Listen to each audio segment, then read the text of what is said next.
in just a second, but first, I've heard that the Wussy Wagon is back on track. Can we check on its progress, please? Very important. Santa Claus is coming to town.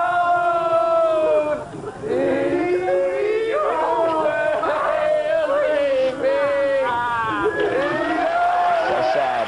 Our kind of guys, though, aren't they? They are. Aren't they, huh?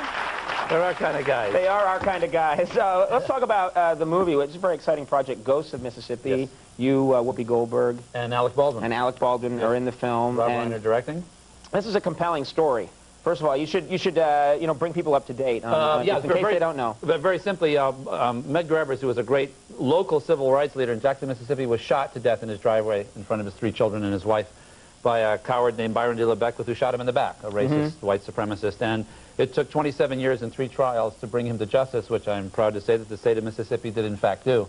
And I played Byron de la Beckwith, mostly at the age of 74 during the 3rd trial. But there is, in the movie, you make the transition from a much younger man over the years, and they actually, with a lot of prosthetics, they age you. Right, with the prosthetics, with the movement, the accent, and so on. And the hardest part is we go from young to old and then back to young on different days of shooting, so I couldn't, you know, gain 30 pounds to do all that stuff, so I kind of had to do it through the posture. And I worked with a physical therapist, and people kept saying, you know, God, that fat suit looks so convincing. And you go, well, thank you, but it actually was, you know, the gallon of Encore I drank this morning, whatever that stuff is, and sure, you know, I was like sort of fatten up and thin down like by the day, you know. Now this was, you're making this project, you also studied this guy's movements. Very exactly.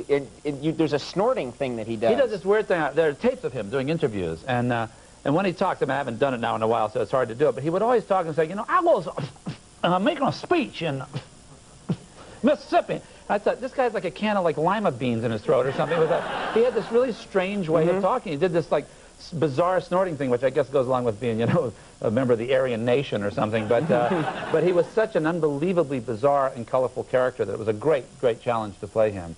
Did you actually meet with him? I know some actors are into that. I got to meet the guy, no matter how reprehensible. I want to meet him and talk to him. Actually, I had an opportunity to. We shot right at the Hinds County courthouse.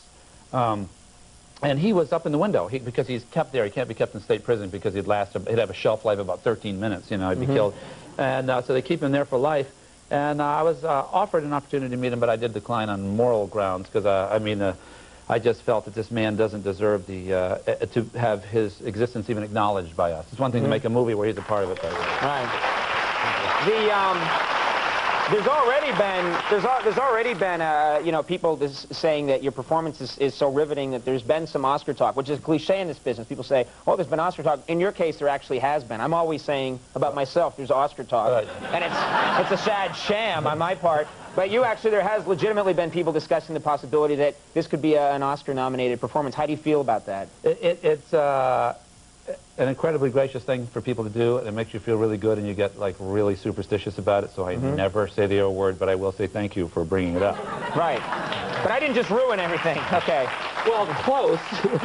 Okay. No, but it's really nice when people say it because it does draw attention to the movie, and the movie is really important because I've always felt that that Medgar Evers is one of those people who's really one of the great unsung heroes of the civil rights movement. I mean, the guy died, he gave the ultimate sacrifice, and people, including this little girl that I met when I was in Jackson, I was talking to her, and, you know, I've had all this, you know, rubber on my head, just standing there sweating at 104 degrees, and she said, what's the movie about? And I said, it's about the murder of Medgar Evers. And she was the little African-American girl, and she said, who's Medgar Evers? And I kind of thought that we did this for her, sort of, you know. Yeah. So I'm hoping that if people get to see the movie, and, you know, this isn't also a case, however, of, you know, eat your vegetables, they're good for you. I mean, it's a rip-roaring, great movie that just keeps you on the edge of your seat, and it's a very powerful thriller. It's Rob Reiner, also the director of it. So. Absolutely. So, I mean, you can't do better than him. So. You spent a great deal shooting this down south. You shot this movie. You shot another project down south. The Summer of Ben Tyler, which is, well, when you talk about the Deep South, Summer of Ben Tyler was shot, that's Hallmark for television,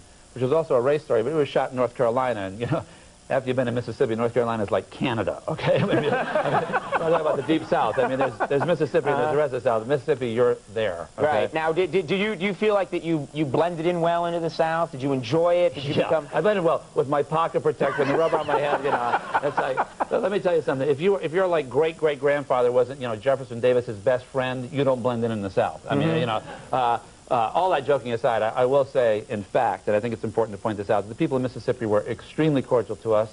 They were very proud that we were making this movie, both black and white, by the way.